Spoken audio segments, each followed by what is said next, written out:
kalian kehidupan dari Kristus yang adalah bentuk anugerah.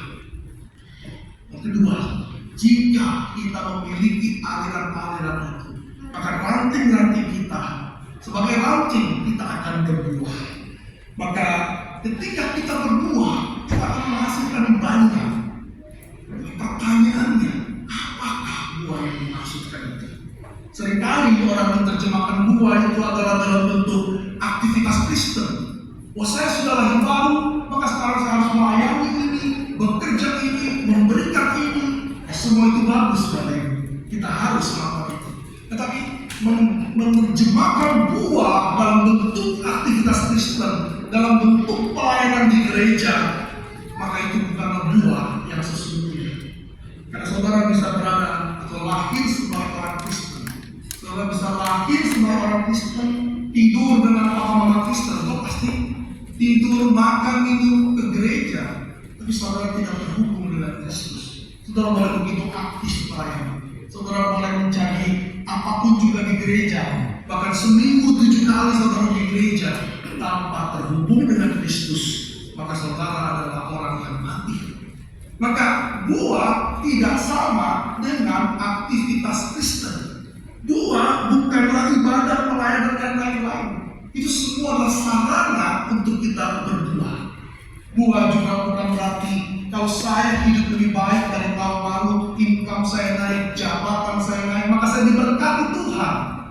Ini juga suatu pengertian yang salah. Oh, saya sudah lahir baru, saya hidup bagi Tuhan, saya berbuah, lihat pekerjaan saya makin lama makin bagus. Tapi ada pepatah, saudara, jalan ke neraka penuh dengan orang-orang sukses. Jalan ke neraka penuh dengan orang-orang yang aktif di gereja. Ini mengerikan, saudara. Mengerikan. Karena persoalan Kristus tidak pernah menuntut kita untuk menjadi orang-orang yang sedemikian. Sekali lagi, saya tidak mengatakan orang yang sukses dan naik jabatan salah. Tetapi jika itu diterjemahkan sebagai orang Kristen yang berbuah, maka saudara akan tertipu. Saudara mungkin akan berteriak, saya orang Kristen, saya orang Kristen. Tapi pada waktu Yesus datang, maka engkau bilang, Yesus saya. Ya, saya berbuah, saya sukses, saya melayani kau. Tapi Yesus berkata, saya kenal, itu tidak kenal. Tidak kenal. Mengerikan. Mengerikan sekali. Maka ranting yang menerima getah kehidupan itu akan berbuah. Persoalannya apa buahnya itu? Maka buahnya itu adalah bukan yang terlihat dari luar. Bukan terlihat dari luar, karena buah yang dimaksud adalah buah ranting, kembali ke ranting, getah kehidupan dari pokok anggur akan mengalir ke ranting dan buah dari dalam keluar. Bukan yang dari luar ditempelkan ke dalam ranting.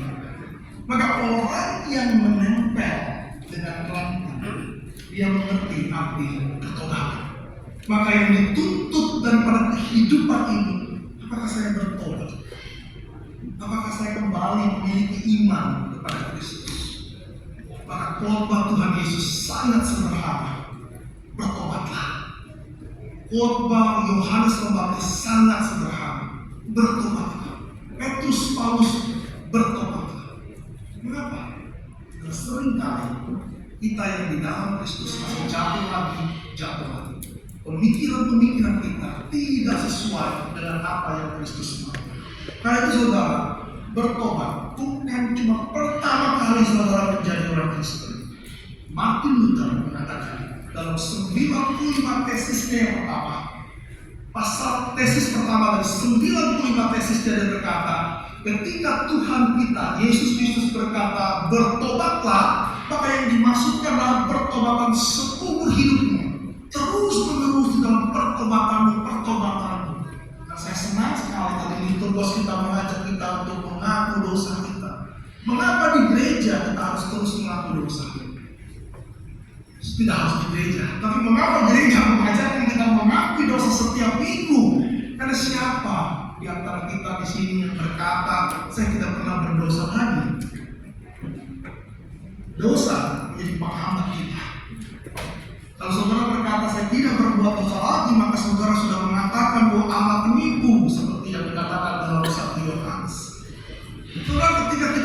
mengaku dosa kita, maka kita hancur di hadapan Tuhan. Maka orang Kristen yang bertumbuh dan yang berbuah, dia mengakui keberdosaannya dan dia terus memohon ampun dan bertobat.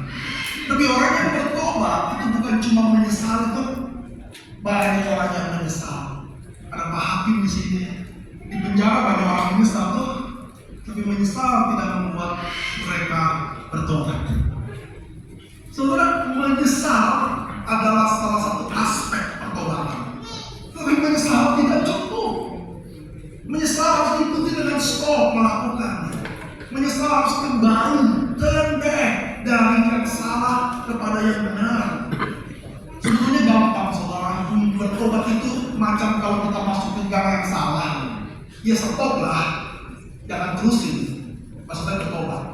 Setelah itu stop doang tidak guna itu, ya harus U-turn lah, balik ke jalan yang benar. Saya rasa saya tidak perlu mengajar ini, semua orang tahu itu artinya bertobat.